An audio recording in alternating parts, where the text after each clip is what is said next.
Nagkasikuhan pa rin kahit sa awarding na ng isang paliga ng basketball sa Cagayan de Oro. Naawi tuluyan sa Rumble. Nakatutok si Cyril Chavez ng GMA Regional TV. One Mindanao. Sa Rambulan, nauwi ang dapat ay awarding ceremony sa Liga ng Basketball sa Barangay Bugo, Cagayan de Oro City, linggo ng gabi.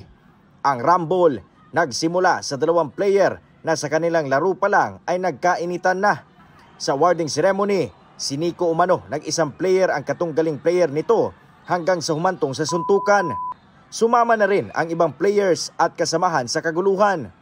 Tumagal pa ito ng ilang minuto bago natigil. Ayon sa Puerto Police Station na rumisponde sa lugar, sila na ang pumagitna para maawat ang dalawang grupo. Kundi man ang atong mga kapulisan nato, sir, yung di human, doon na po siguro yung ariglo sa ilang both side, both party nila, then nagpa-batter o nagkasabot nga, dito na lang sila magsabot-sabot sa barangay. Sa social media post ni Bugo, Barangay Kapitan Spencer Kailing, nilahad nito na ban na sa kanilang liga sa barangay ang basketball team na nag-umpisa ng kaguluhan.